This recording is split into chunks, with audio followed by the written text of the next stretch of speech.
Most people are overworked and constantly connected to their devices. Stress and anxieties run high. That creates what I call red mind.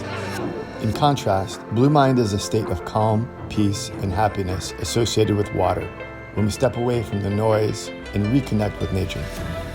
Our bodies are 70% water. The mere sight and sound of water triggers a biological response that lowers cortisol, increases serotonin, and induces relaxation. Being on the water gives our minds a break from noise and stimulation. Boating resets our brain, induces creativity, appeals to our senses, and releases stress-reducing hormones. Boating is one of the best ways to access blue mind benefits and escape the anxious and distracted life on land.